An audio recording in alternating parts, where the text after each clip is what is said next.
And I came into existence with the purest of intentions. I was simple like addition, yet the vision left me missing from the Views and opinions expressed by the host, guests, and callers do not necessarily represent the views of the Black Talk Media Project, Black Talk Radio Network, sponsors, advertisers, or partners. Hi, this is Russell Campbell, veteran of the Civil Rights Movement, and you're listening to Black Talk Radio, a radio station that reaches out to all the people of the United States that deals with black issues.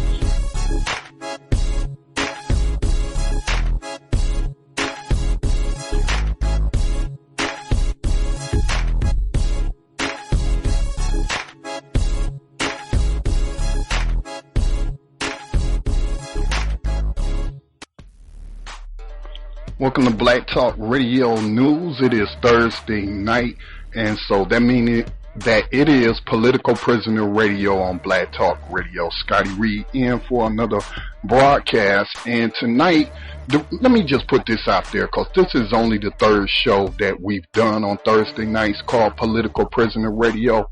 But just for myself personally, I asked for assistance in just reaching out to some of our freedom fighters who are, many of them, political prisoners from the Black Power movement during the 60s, during the 70s. And so I just want for myself to just set the historical record, because we don't never hear about these people in mainstream media. Is definitely not being taught through the education system. And so this is our history. And so I want to welcome to the program to talk about her father, Russell Maroon Shoatz. I want to welcome Sister Theresa Shoatz, who in her own right is a prison activist and organizer. But welcome to the program, Sister Theresa. Yes, thanks for having me. Oh, you're very welcome. And I understand your time is limited with us tonight, and there's no problem there, so I'm not going to waste any time. Would you let my listeners know exactly who your father is and what he's done for the black community and where he's at now? Well, Russell Maroon Shoatz, he got the middle name Maroon after liberating himself. He has liberated himself twice from prison. And I won't focus on those issues of the liberation and why he did it, but on one of his returns from liberating himself from one of the prisons, one of the prisoners said, "Man, damn, you're a Maroon. You know, you're like our ancestors who escaped slavery and formed their own communities and became the Maroons." And he took on that name, and it stuck with him. And I don't want to focus on that, because where we are now is Russell's age, some medical issues Russell has been experiencing. He's 68 years old, right? Yes. And not to say that him liberating himself is, you know, is something that I'm in awe of. And the fact that he stood on the front line before being incarcerated. He stood on the front line in his community to defend his people.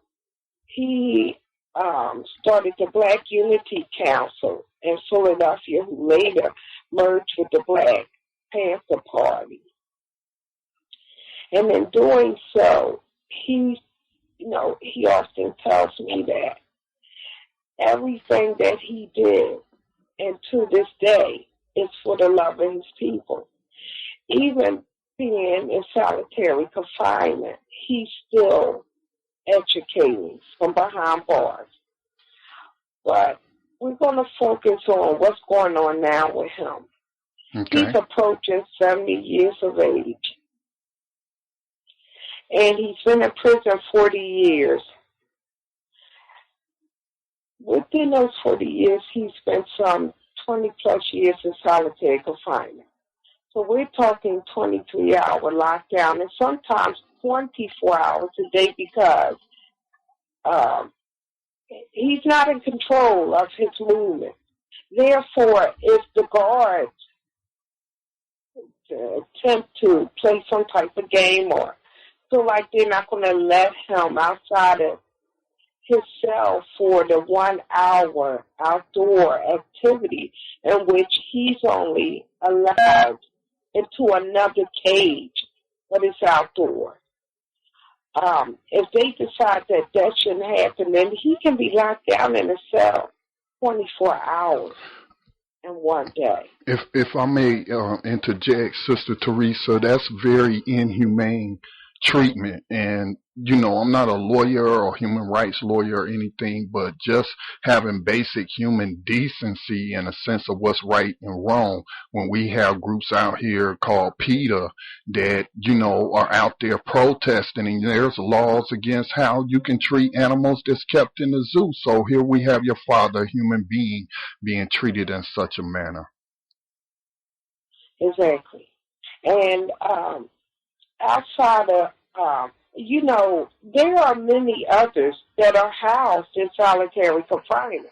Now, we focus on our political prisoners because, as I said before, they were on the front lines. They fought for our freedom. So this system has tried to place them under the prison. But you have young men, young black men, who are being sentenced to restricted housing units, SMUs, some of these fashionable names for what is just, the bottom line is the whole, where they are kept 23 hours a day.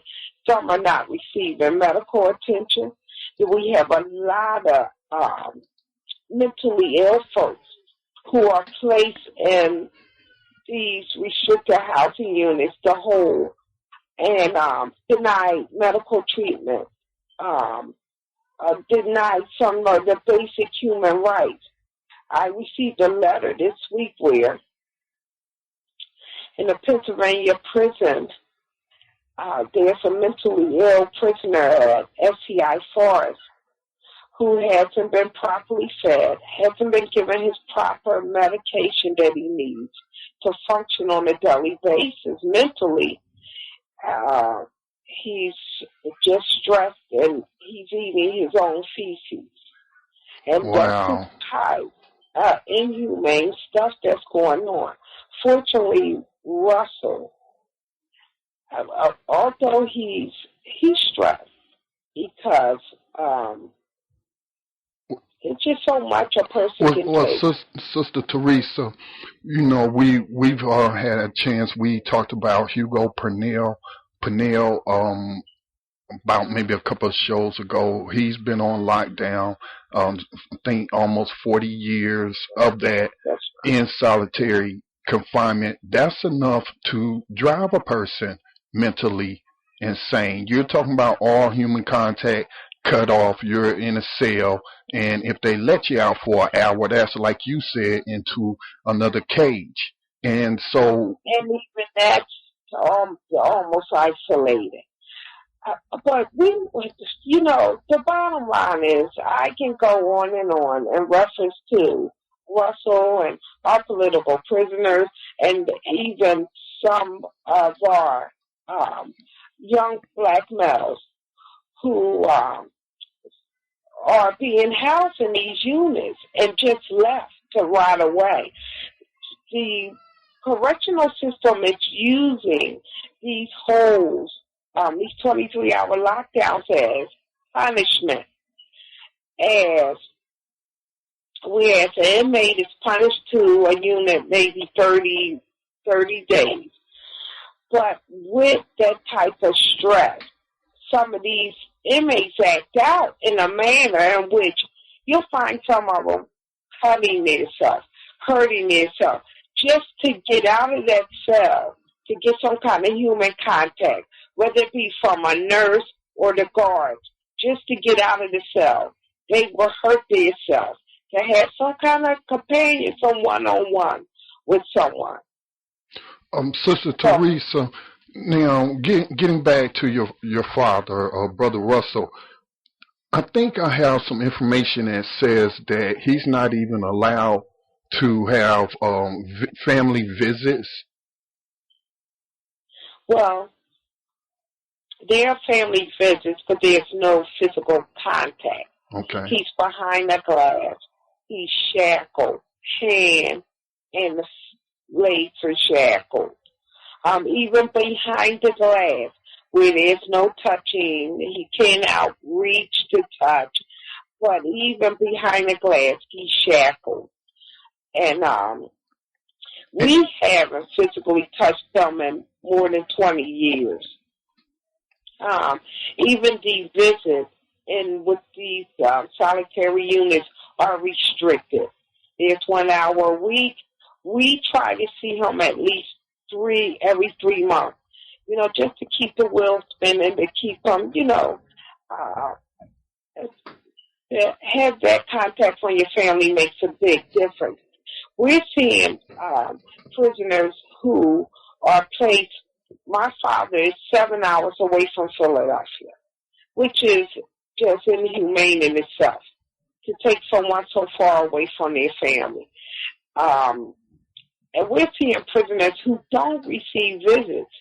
There were times where I would take 16-passenger vans to SCI Greene. Therefore, family members could see their loved ones. Some who had seen their loved ones in like 11 years, and the loved one had been in solitary confinement for 11 years without seeing a family member. There's a prisoner from Philadelphia by the name of Jerome Coffey, who's been in solitary confinement for years, and he continues to stand for what's right, and he goes against everything that's not right, and he's continually being punished in housing, restricted housing unit. And see, those young guys who usually go to prison, like some of these young guys that leave the street look at prison as a playground. Some of them, before they enter the prison, look at their life as only meaning nothing. If they're not gunned down or killed in the street, they seem to think they're doomed for the prison system. So once they get there, it's like a big playground. They have no sense of how they got there and how this system played a part in that. And for those prisoners who do have a sense of what's going on and how this prison system is playing our youth, even playing us, the taxpayers, because I get so mad when I think about how so many people sit back and allow this to happen, yet we're paying tax. We're taxpayers. We're paying to house our loved ones. I think that's too kind of a word to use, house, because I look at them as plantations. To abuse, right? Plantations, whatever you want to call it. It hurts. That piece goes deep for me, because we're being played, as Danny would say it. It's a fool's paradise. I'd like to ask you a question, and it's just a thought that I had today, and I posted to my Facebook status message.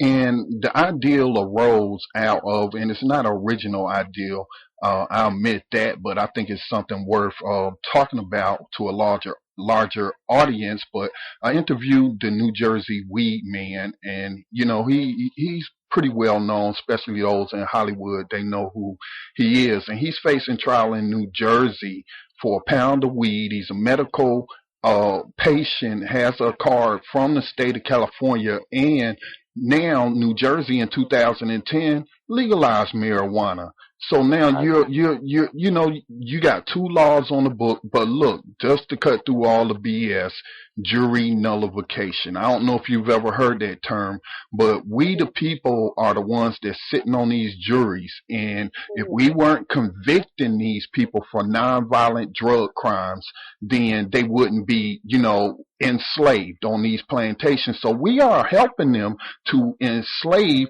our fellow members in the community. All it takes is one jury member to say, well, I don't agree with the law.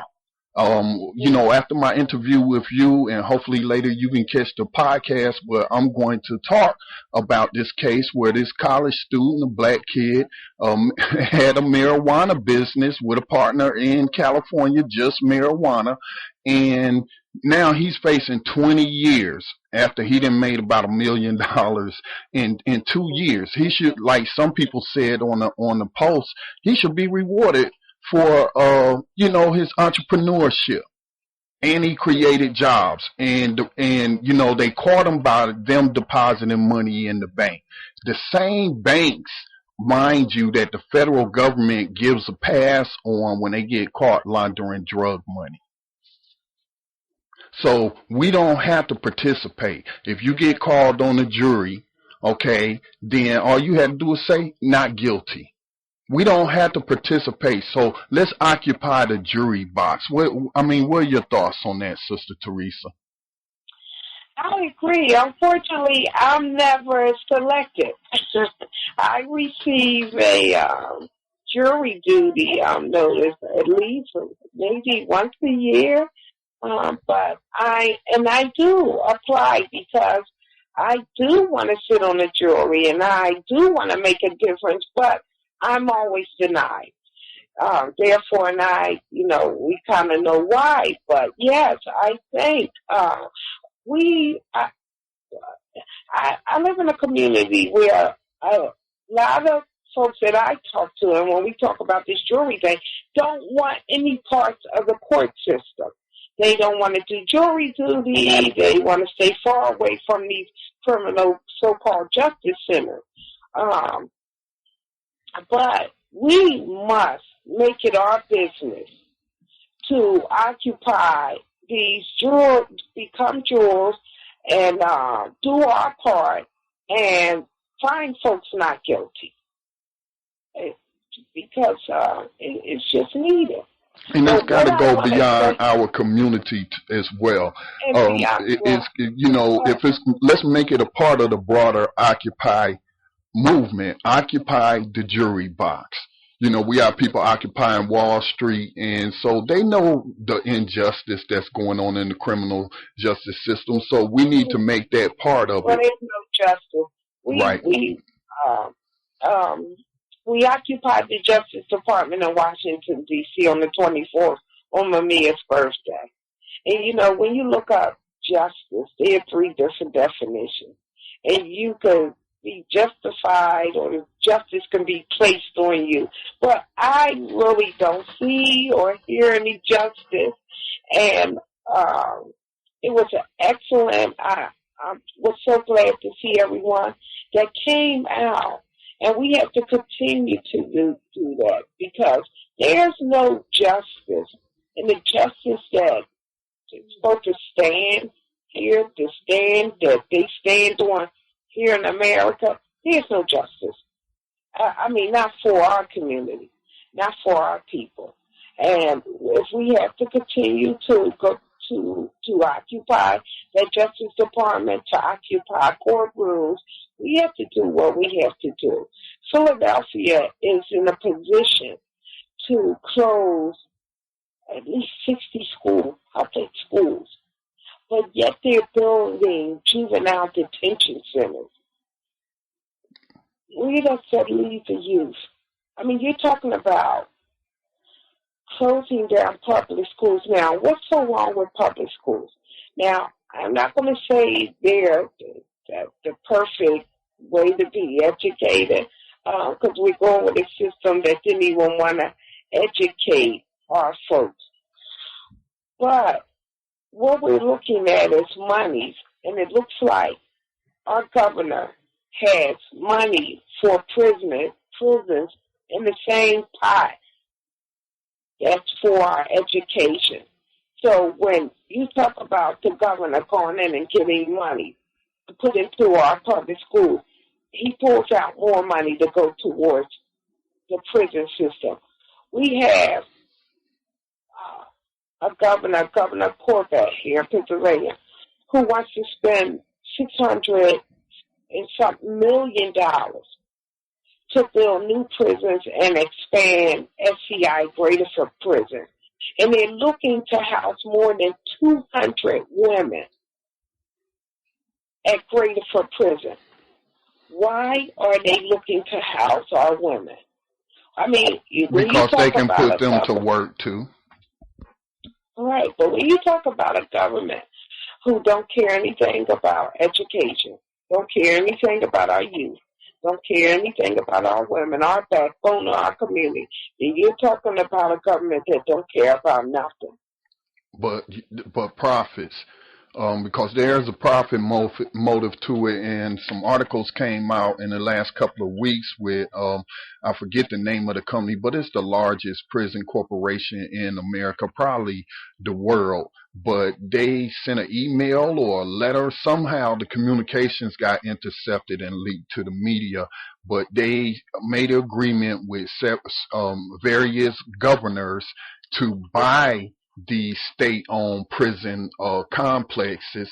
That includes control of those slaves, because that's really how they're being looked at. And slavery was never abolished in the United States, but I don't want to get into that history lesson. But they had an agreement with the governors. Yeah, we'll buy and take over these facilities and run them for cheaper, because they still gonna get taxpayer money, right? But excuse me. But they told the governors, you got to keep them 80% full. Now, what does that mean?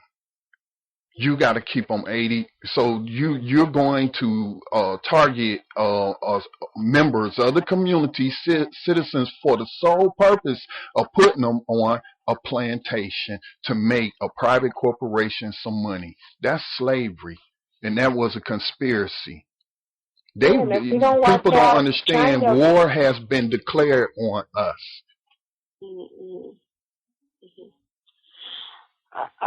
Well, it's been declared on us, but we must stand up. We must take a stand. We must go out in our community and educate folks. We must take a stand. If we don't, we are doomed. And one thing that hits me harder than anything else, is the attack that's on our youth, the attack that's on the poor folks. I really now, with this closing of so many public schools in Pennsylvania, it was just don't make people stand up and say, what the hell is going on then? What else is left? I'm working with a couple of different groups who are taking the same stand that I'm taking. I'm working with my father, Russell, has started one of the founders of HRC, the Human Rights Coalition Group. And there's a chapter in Pittsburgh, HRC Fed Up. And what they've begun to do is, not just begun, they're 10 years old this year. HRC is 10 years old. And for 10 years, they've been looking into allegations of abuse inside the prisons throughout Pennsylvania. They are also keeping a log of prisoners' names and the allegations of abuse and allegations of the guards who commit this abuse. This year, HRC forced the Federal Justice Department to do an investigation into FBI Pittsburgh, where prisoners were being raped by guards. There were 8 guards who were dismissed from their job. They had started a fight ring, a fight club among the prisoners, pinning prisoners against prisoners. Wow. We're still waiting for the outcome of that, but HRC was in the forefront of that investigation. Forcing that investigation. I'm also working with a group, Incarceration PA, whose main focus is to get Governor Corbett to take through a 3-part platform in which there are no more prisons and there's more money that are put into the schools and money into the community. Instead of building a prison, we all know that there's so much we could do with $600 million outside of building 2 prisons and expanding an existing prison. Decarcerate PA is also asking folks to go to their website. That's the best I could tell you, and look into the Senate Bill 100. We're asking people to push that and support and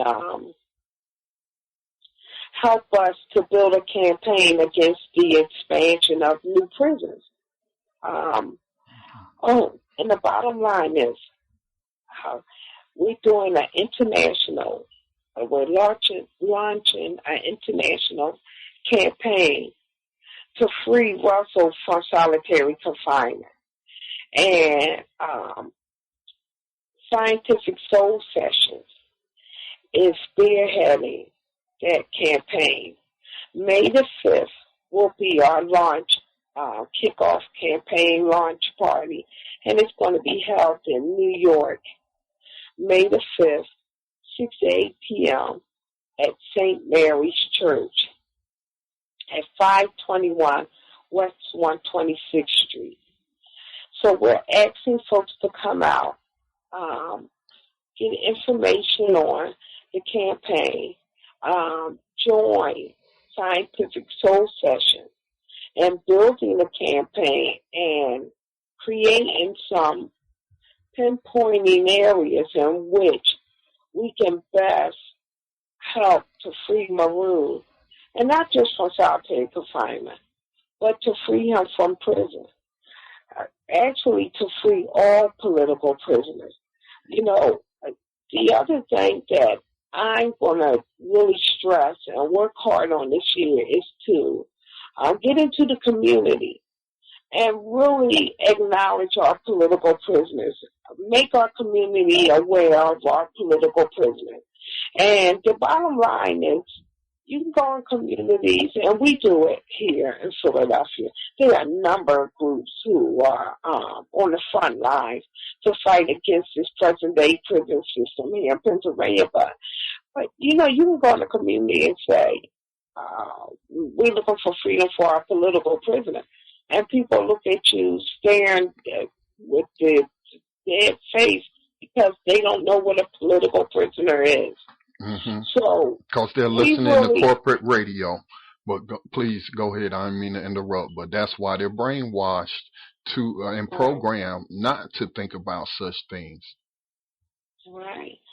So, in educating folks about political prisoners, we had to put face, names, the stories behind it, who they are. Mm-hmm. It's our history. They stood for.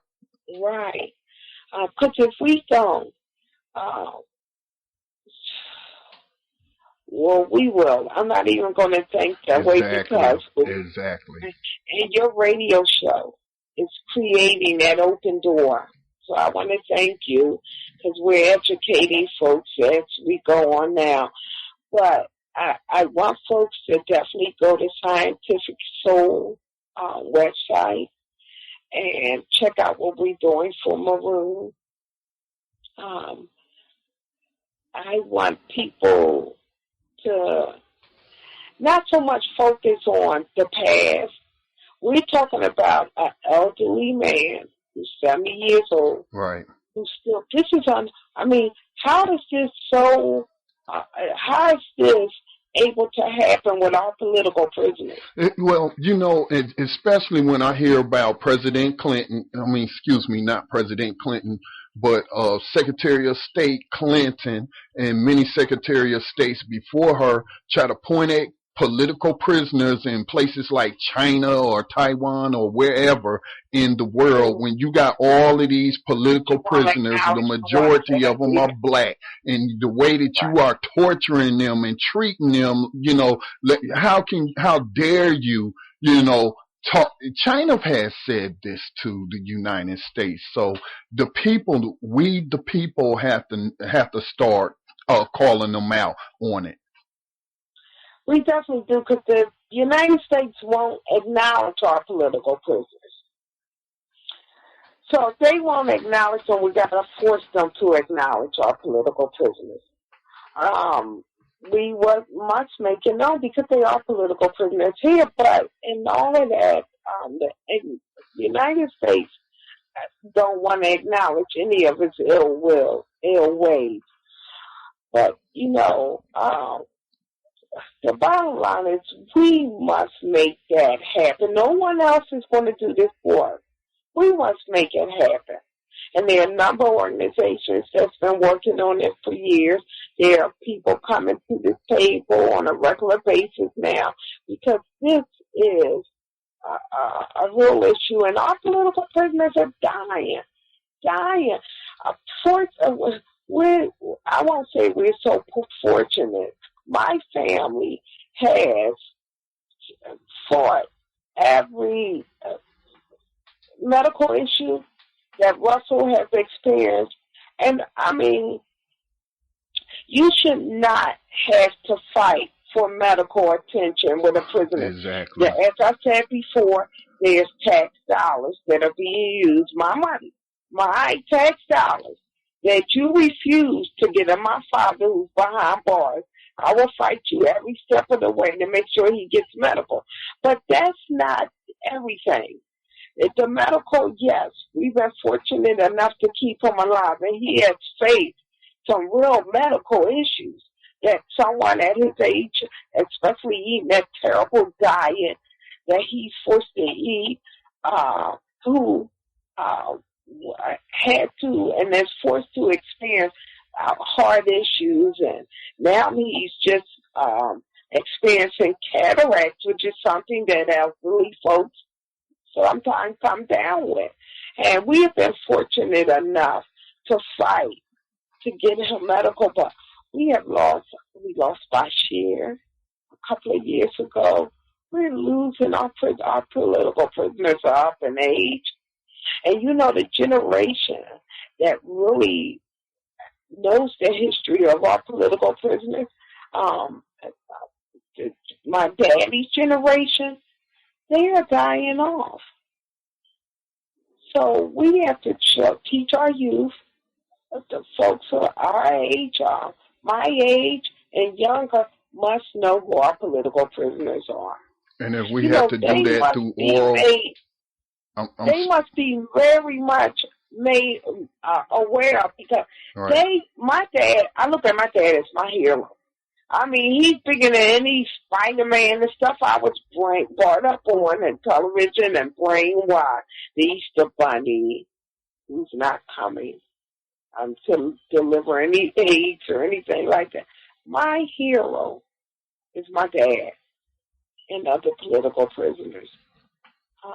So once we acknowledge that, and like you said, the television is one of the biggest idiot tools that our kids are brainwashed by. Once we make our youth aware, because the movements are bigger than big and stronger than anything when you got the youth involved. Mm-hmm. They bring that and energy. I think they bring so much. As we had a black on black crime today, but if you go back to the early 80s, where you had battles in the black communities, but they were vocal, rap battles where brothers came out in the street, or they went from project to project, or housing developments, parks, neighborhood schoolyards, and battled each other through raps and rhymes. And if you think about it, that was a movement. Unfortunately, the movement was crushed. You know, you got rappers now calling women bitches and hoes. And, yeah, it was co-opted by COINTELPRO. They've been sold out. Right. They've been pimped out. They've been played. And it's sad. But that was a force that was growing. And they took it down. And, it's still there. There's remnants. It's on the underground. Right. It's in the underground. We try to share some of that music from those artists out there, but we, the people, got to support it. But I'm telling you how afraid they are of youth. I'm not just talking about our nationality, our black youth. Any youth uprising, right, can take any situation to a whole different level. Mm-hmm. So I agree. So I want folks to know if they that we still got fight in us. They still have fight in our political prisoners. Oh man, oh man! Can you imagine? I can't even imagine sitting in a closet, in a cell, in a bathroom for 23 hours a day. You know, I mentioned the other night when we did the program about the Occupy Justice event that just happened, and I would say to myself, you know, Mumai is a hero to me, being that, you know, I'm doing radio and other media production, and then that brother in solitary and sending stuff out to the world and influencing the world with his views and his opinions. So what excuse do I have of not to do more, you know, through media? So brother, that brother, I tell you, Abu Jamal, I tell you, he's an inspiration to me. Very much so, to everyone. I mean, he has international support. You know, we won, and the Move family, I give them props. They have been steadfast. They have been on point. They never stop. And Mamiya today is off a death row. Now but we still see, being in prison is still a death sentence for me. Right. I'm sorry.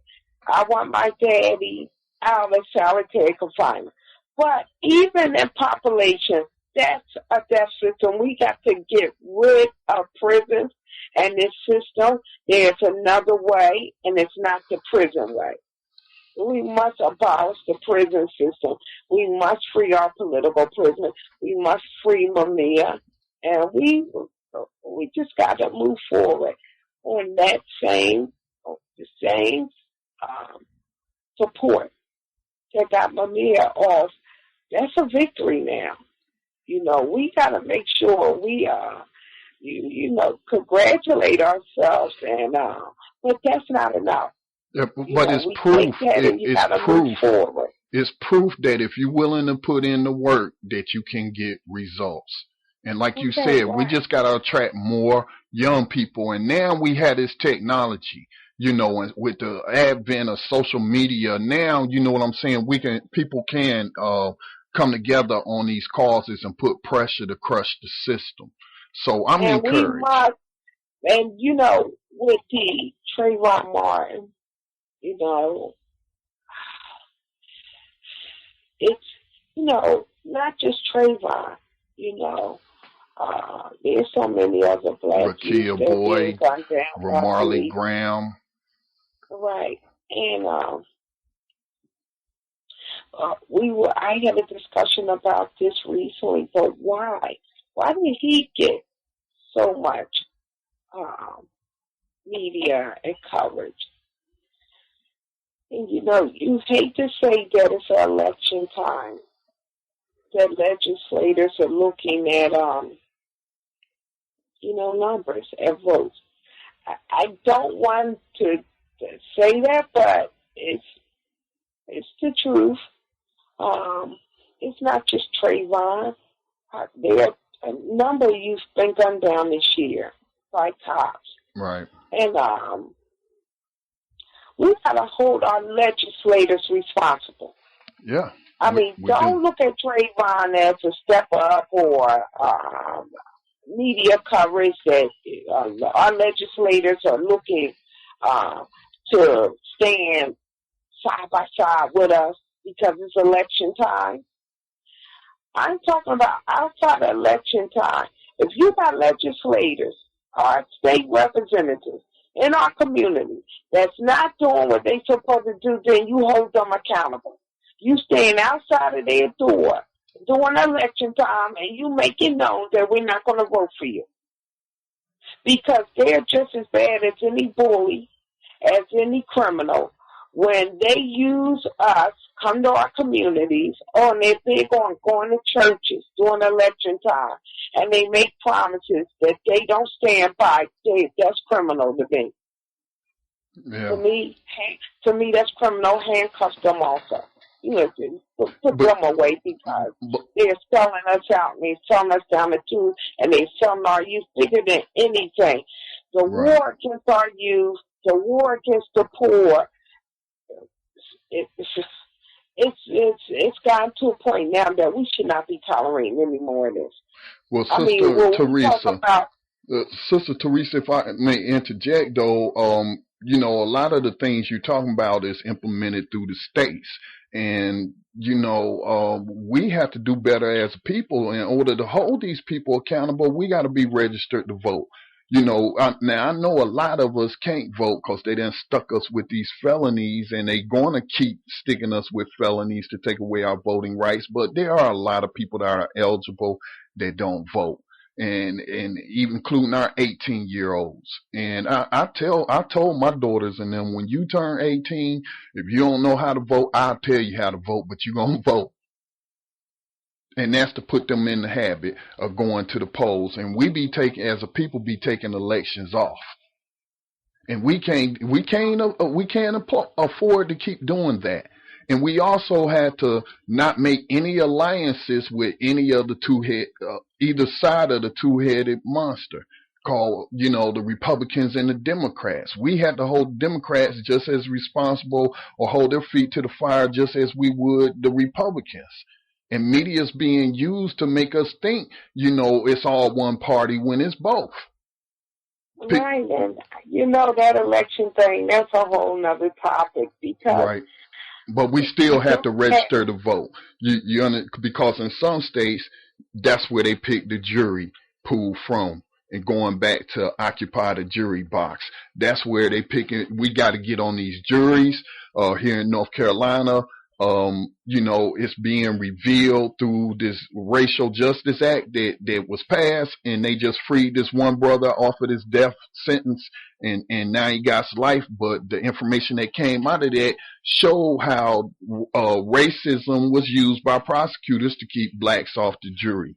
So not only do we got to occupy the jury box, but we got to fight to even get in there. And then to think that some people, you know, they don't even want to go down there and have nothing to do with it, as you was talking about earlier. Those are the front lines of the war, right there in those courtrooms. Well, I can tell you, when Obama first ran, I mean, I came across a lot of youth that didn't want to vote, that were turning 18, and that would have been their first time, their eligibility, being eligible to vote for a black president. But they didn't see any hope in it. It wasn't, you know, there's hope, as Obama was saying.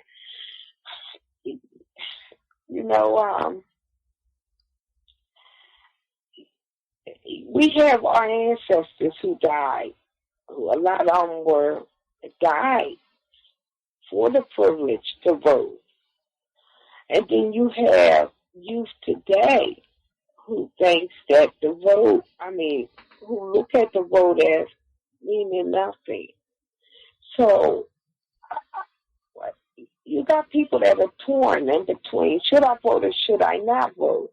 Yes, people died to vote, and but then when you see no hope with legislators who are not standing by their word, who are not who are in a position to create and make things happen, or just selling people out, you've got to kind of understand why people don't want to vote. There's some folks who just don't want to vote. Well, Look at it this way, and we all know that with the time for elections, these potential candidates are talking crime and war on drugs. It's going on so long that it's not even funny anymore.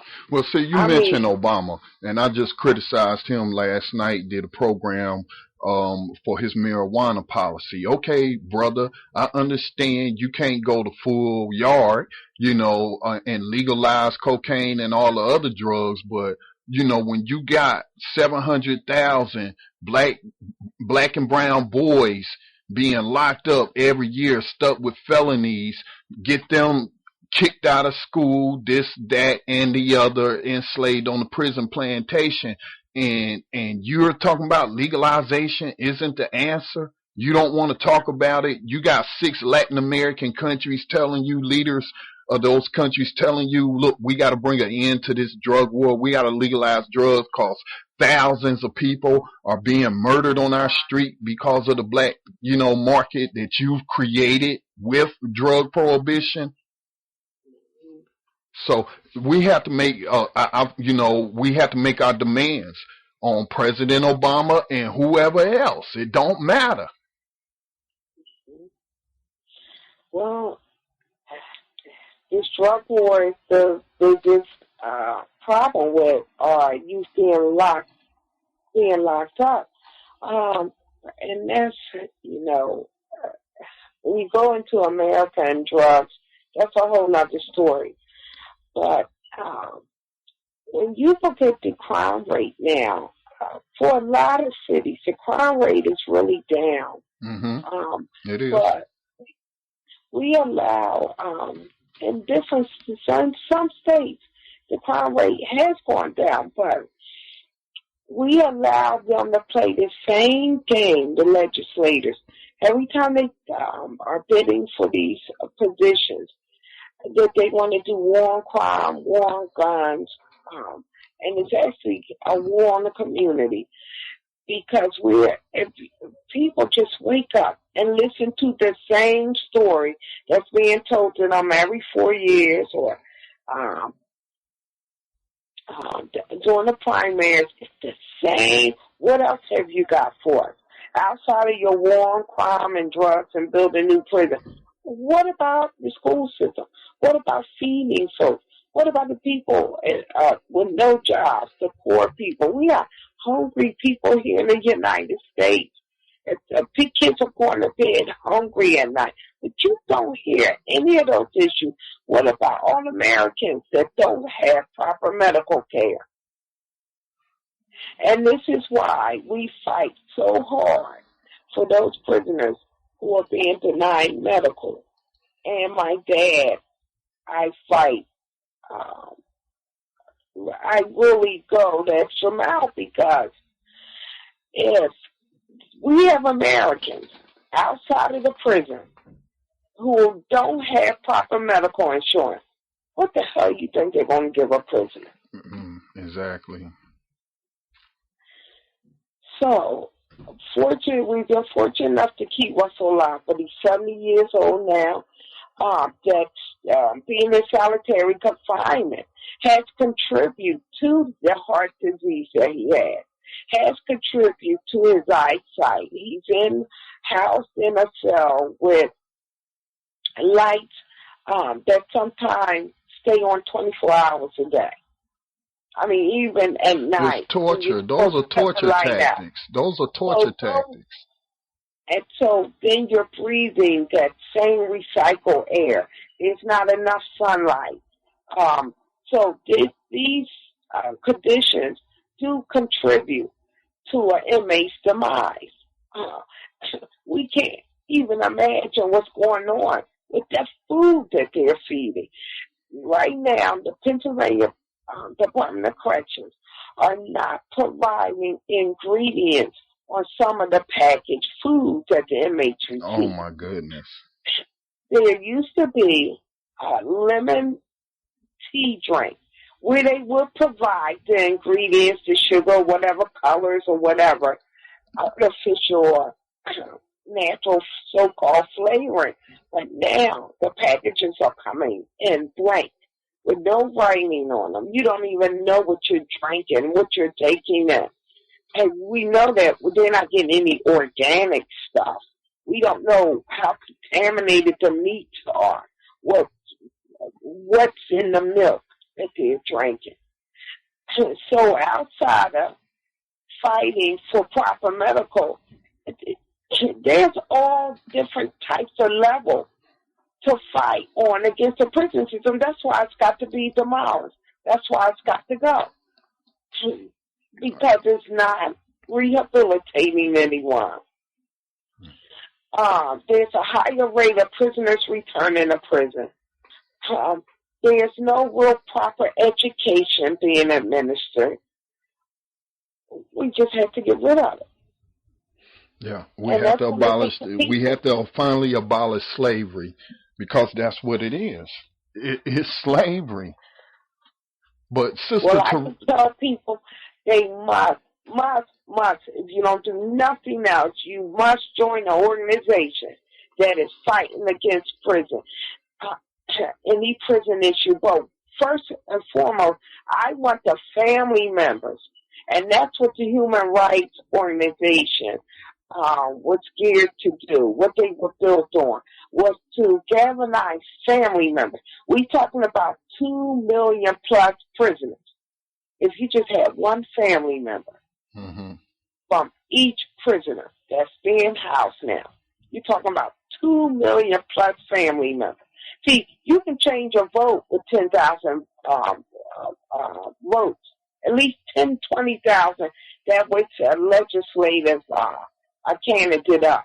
If a candidate sees that there are 10,000 people outside his door, or with some type of petition, or arguing for some type of support before we elect you, before we put you in a position to represent our community, then we're talking about 2 million family members who can to change this whole thing, to just crumble, just take away the prison system. And we can do it. The family members can do it. If we're properly organized, we can take this whole prison system down. And that's the key there, getting organized. And I think social media can play a role in that.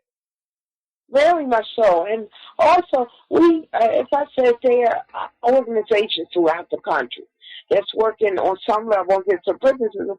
At some point, we all have to also, the different organizations must come together and work together to abolish this present-day prison system. Now, you have a woman like Alexandra, who has woke up a lot of folks. And you're talking about a woman who just did start of the book, The New Jim Crow. What I admire most is that she was an attorney. Because so many attorneys, just turn the cheek, look the other way, and just become a part of this criminal system. And she took a stand, and she gave us the facts. And outside of that, I love the fact that she's an attorney who did that. So, people are waking up that didn't know, and we need more folks like her to step forward. And, we can do it. We can do it. I don't fear this prison system. I don't fear anyone. When it comes to my father, I don't fear any of them here in Pennsylvania who run this prison system. Now, with the campaign to release Russell, we're going to kick it off May the 5th. But we want people to really get on board, to really, be there to free him into population. But more than anything, we want him released from prison. And that can be done because what they're doing now is anything else they can do, our government, besides locking up people. I mean, there's other things that you can do. But my thing is, you have someone, Russell, who is beyond 50 years old. He has spent more than 25 years in prison. What more do you want? He should be released. Exactly. Why should taxpayers be responsible for his medical issues when he can come home to his family and will be responsible for his medical issues? I believe that any senior citizen, the word senior citizen and prison don't even go hand in hand to me. I mean, it doesn't even sound right. A senior citizen and prison should be released, especially you're talking about somebody over 50 years old who has done 25 years. Mm-hmm. And that's another stand that we're pushing towards our legislators here in Pennsylvania, that if you're 50 and you've done 25 years, then release them. Well, what more can you get out of that person? Nothing but a sick sense of enjoyment out of practicing racism, white supremacy. That's the only logical answer I can come up with, because it doesn't make any sense. So we're asking our Secretary of Prisons here is Secretary Russell, the Secretary of Pennsylvania Prisons. We're asking him to release Maroon to his family and other elite prisoners throughout Pennsylvania. Pennsylvania has done a number of things within the last 2 years to cut down on the state budget in reference to housing prisoners. They have cut back on some of the solitary housing units. Daddy is in solitary confinement at SCI Greene, and they have released more than 30 prisoners from the solitary unit and transferred them out to other prisons, because to house a prisoner in solitary confinement costs more money than housing a single inmate. I mean, a single inmate here in Pennsylvania, I think they spend about $47,000 a year. But when you house a prisoner in solitary confinement, it costs more, because it takes 2 guards to transfer him from, like, his cell to a visit, to the shower, and to the yard. So therefore, they are eliminating some of their housing units. But for someone like Russell, who they feel the prison correctional authorities here in Pennsylvania feel like what they have labeled him as is a leader. And since he's a leader, they don't want him in population where he can educate some of these younger guys that I told you were earlier that are hopeless, that feel like they're just doomed to be either killed in the street or doomed to prison.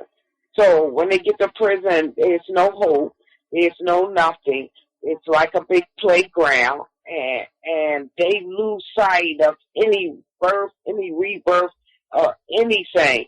And with Russell, he has the type of mindset that if he's placed in the population, I hate to say that, the work will go on. He will continue to fight. He will continue to educate the youth who are in population with him. So he's been labeled a leader. Last year, the prison considered releasing him into population. They was going to give him a job to mop the restricted housing unit, which was unheard of, which had never been done. But they were using this mopping title, this job, as a way to show other inmates that if you behave in a manner that we will consider you to be released, if you behave in a manner where we can control you, and you see Russell outside of your cell mopping the restricted housing unit, then you too someday may be released. That fell through.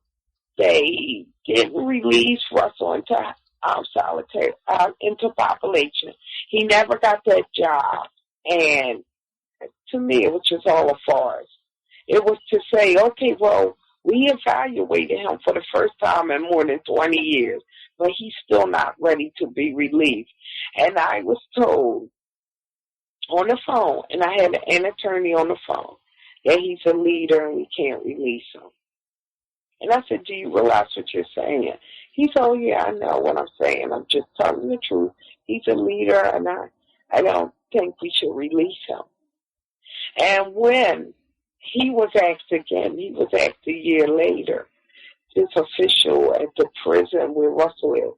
I said, you remember how you labeled Russell a leader, and that's why he wasn't able to be released? He said, oh, I should retract that.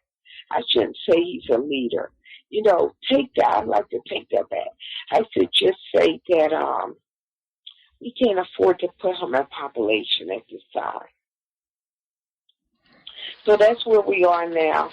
I have been like granted. A 68-year-old man is going to go start a riot or something. You know, I mean, is that what they saying? But, I mean, I know what you're saying. They don't want him, you know, putting any of these young dudes that come in there on the right path and get them to think. On the right track. So, to know that to educate them, you know, these guys have really been played. Yeah, this racism, you know? White supremacy, that's what's really going on played. there. Yeah. But so we're going to kick off this campaign. We're asking folks also to please go to Russell's blog site, and his blog address is russellshoatz.wordpress.com.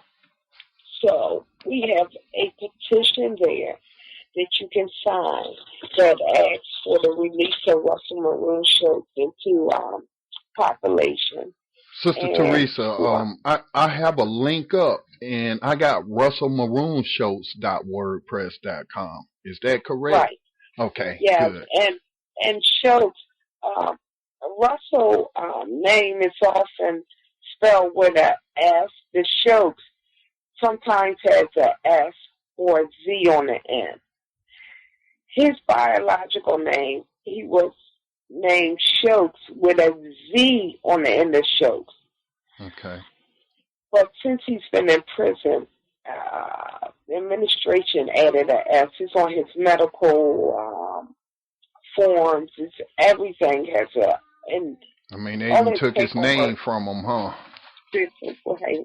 So if you go to www.russellmaroonshoatz with an S on the end of Shoats.wordpress.com, you can read some of his writings there. Can you give his address to write him? Yeah, he's at SCI Greene in Pennsylvania, and he's at 175 Progress Drive, Waynesburg, PA, and the zip there is 15370. And that information is on the blog as well, right? Yes.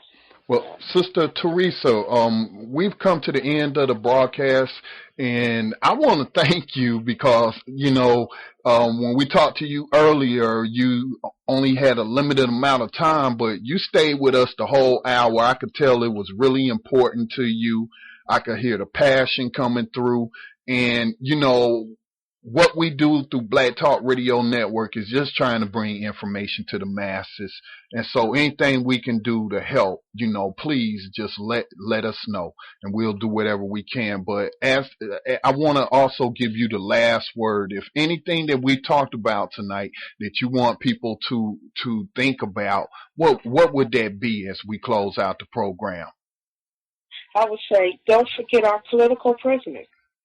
We talk about solitary confinement tonight, but they're really like, I look at my dad as housed in a dungeon. Sometimes I say he's under the prison. There's no respect there. for loved ones who are in prison. I will also ask folks to call the governor here in Pennsylvania at 717-787-2500. And that's Ed Rendell, right? No. It's not? It's Corbett. And Rendell was the last governor. Okay. But the number there is 717-787-2500. So I want to thank you for your time.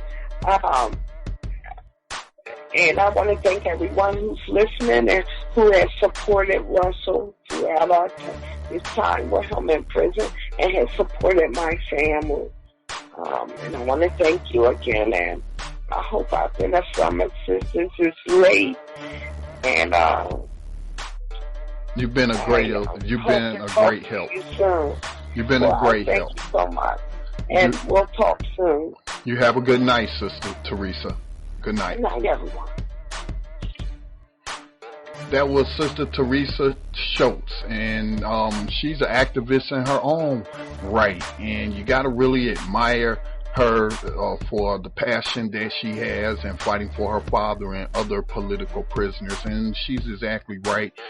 We have to bring back those oral traditions. Remember, we used to read about how African people would pass on their history orally through stories, especially those enslaved Africans here. And we have to get back to that tradition, because it's not, this is our history. We're talking about people like Russell, Maroon, Shoats. We're talking about people like Hugo Pennell and Mumia. These people are part of our history. They've been written out of the school curriculum, and so we have to pass that information and knowledge on, and that pride on orally to our own youth. And that is why it's so great to do these type of programs and provide these types of podcasts to forever, I guess, capture the historical record when we get our people coming on and telling their stories. Well, we come to the end of this broadcast. Tomorrow night we'll be back on the air again at 10 o'clock p.m. Eastern Time. Tomorrow night is Juvenile Justice Night on Black Talk Radio, and we are going to give you some more updates on Devontae Sanford's case.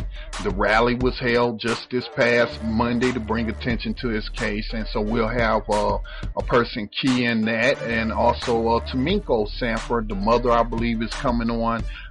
Roberto Guzman is coming back on, and so we were going to update you and just talk about juvenile cases in general. I'm gonna close it out with Tune In. This is the Black Sun, and everybody have a blessed night. Man, I came into existence with the purest of intentions. I was simple like addition, yet the vision left me missing from the positive outlook. I was taken by greed, and this money grubbing hands introduced me to Greene. Nothing but a paperback and a misleading you. Led me to believe, to do the things I do. Simply, I would have to constantly be addicted to a smell, touch, and feel. Now if that ain't real, it invaded my dreams.